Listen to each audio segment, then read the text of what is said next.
know I'm a bit late with this and I totally bombed out last month, but what can you do? Anyway, it is time for the April For the Love of Homemade Kits share, and I have the recipe here which you probably can't read. So, this one was interesting. It only had 4 different pattern papers and a 6x6 paper pad, and none of the suggestions for paper really kind of gave me a direction.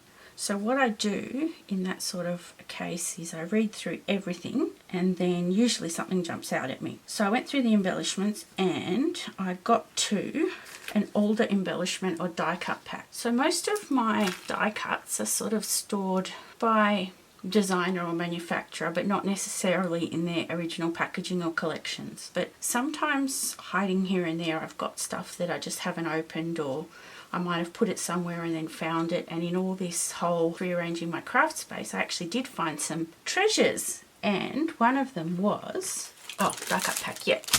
Look at this beauty. It's basic grey and it is Serendipity and Shine, yeah.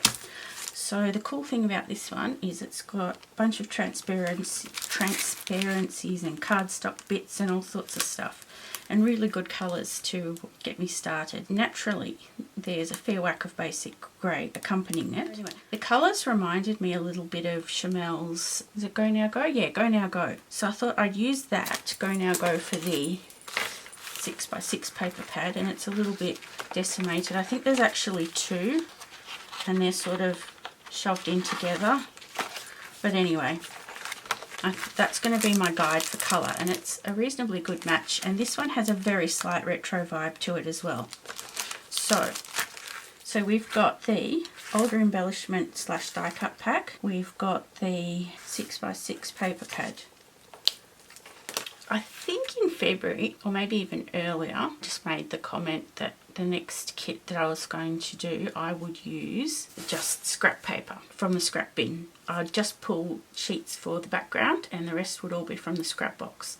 And I'm going to do it. I'm going to do it this time. And this is a good time to do it because there's very few papers that they've suggested, so there's no quantities, and I think the idea is you sort of adapt that to your style, because I only got 2 layouts and a bit finished in Feb, so I'm hoping to make up for that and somehow squeeze those into April along with my April layouts. Let's get on to the paper. I jumped through to this one that says a diagonal stripe paper, and I knew that there were some in Go Now Go. There was this one, but then there was this one. I thought this was from Go Now Go, and it's actually from Box of Crayons. And this one I gutted, knowing full well that what I really like to do is just have a really thin border of diagonal stripe around the edge, and that's a really good colour match too, actually. So I picked these 2, and what I will do is just use them as the outer border. This one I may gut as well because of all those awesome cameras, although I know I've cut one of these apart completely. So that's the diagonal stripe. And we need some stuff to fill it with. So pattern paper that has been in your stash for a long time. I was looking through American Crafts for some reason, and I saw that I had some Campy Trails left. Remember these? Now this would definitely qualify for a long time. It is, this is really small, can I even read it? 2010, yeah. And either side would work really well. Stop it, autofocus. Either side would work. Oh, I think this one was for a monochromatic paper. So that one was the long time. Oh my gosh. So that was the long time paper. And then there was monochromatic ones. And I knew that Go Now Go had some monochromatic ones. And they make great background papers. So this is one that I thought of. And then there's also one in cream. But I thought I'd mix it up a bit. And I pulled this one out. This one is from Chamel's original collection. This is really nice. I mean, it's definitely monochromatic, but look at that. That's monochromatic too, and it goes with just everything. So I think we're still on monochromatic papers. Yeah, because there's this one. So I have a hard time deciding. This one would look really, really nice as a background, and I haven't used it as a background yet. But uh-oh, we're going to have a problem. And I don't think I've cut into any of these, so I don't think I've got this in the scrap box, but I could take a teensy tiny little bit off the edge, like maybe one row of rainbows, and sneakily use those, and then I think that would look really nice with one of those diagonal stripes around the edge. Stay tuned for that. So I think that's monochromatic ones, and the remaining one is a pattern paper with green in it. So there's this one, which has green. These sorts of ones are tricky. I think it's designed to be used as a background. It's got a definite frame around it, but it does look really nice chopped up as well. So I'm going to try and use this as a background. It's going to be a challenge, but it's going to be fun. And oh, there's this, that's monochromatic. I found this one when I found the basic grey die cut pack, so I went to look in basic grey papers. And I love how this has got little blotchy, not just around the edge, but then there's some in the middle, so it sort of goes pinky orange, and then there's this green. So yeah, that's very green. I don't use green a lot. And then there's a big bold splash of red. I really don't think I'll be using this side. Oh, that's from Junebug, and this one can also double up as paper, which has been in my collection for a long time, 2009. So that serves both. Why? Because I wanted some more pink, because there's a shocking lack of pink. There might be a tiny bit somewhere in, I don't know if there is in the die cut pack, but there's definitely a little bit in Go Now Goes. It does have the retro vibe, and could also qualify for, oh look, there's a tone on tone, but it's got some marks on it. So that's the paper. Now back to embellishments. Washi tape.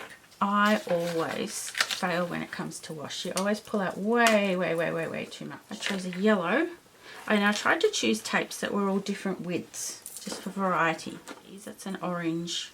It's got like a crosshatch, and I think it's got days of the week. It's got some kind of words.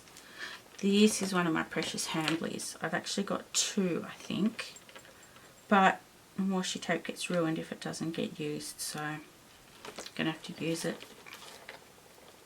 That's that skinny yellow, a green one with arrows, and this one just has some various phrases. So washi tape.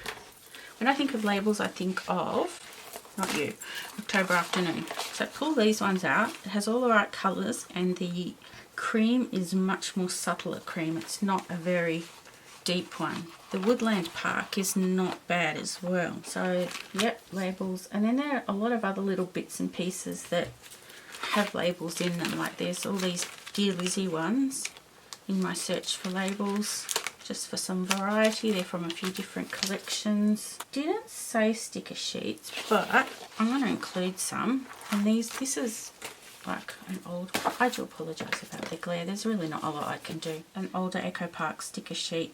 I haven't even touched it. I think it came in a kit, or some kind of mystery box, because the colours aren't quite me. Well, it's quite boyish. This is an awesome basic grey one from the Capture collection. Oh, then I just grabbed these. They're translucent, so that'll be interesting to see how they go. Also, there's stars in here, and that was one of the items. So stars. If we're going retro, we've got some wood grain chipboard ones from Studio Calico. We've got these chickanitty ones. Is it chickanitty? Yeah. And a few of these from, it's Jenny Boland, pretty sure. So, alright, what else? Foliage and leaves and vines. This bag here with a bunch of all kinds of leaves of different sorts that I cut on the silhouette last year or the year before. And there's just, these ones are, you know, acetate, which I even coloured with alcohol ink. And they look really pretty, but they're really just surprisingly not easy to use.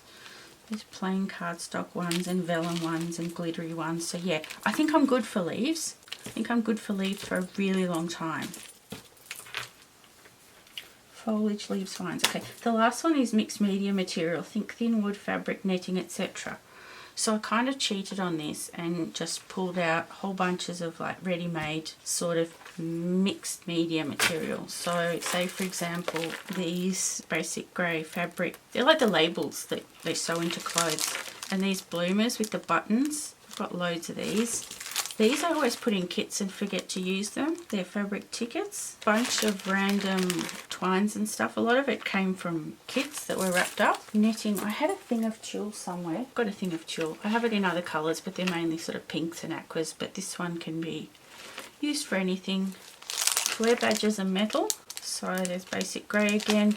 And these ones from October Afternoon, they're starting to rust. That doesn't particularly worry me. I don't think it's going to harm the layout, but they can be sealed on the back with like a glue or something. I just put them on something that's going to have a slightly vintagey vibe to it, and they work surprisingly well despite the rust. Chipboard, that kind of is mixed media-ish. Found these and I haven't used them. Maybe this could be also counted as something that's been in the stash for a long time. Yeah, an older embellishment / die cut pack. Well, that can go under that category.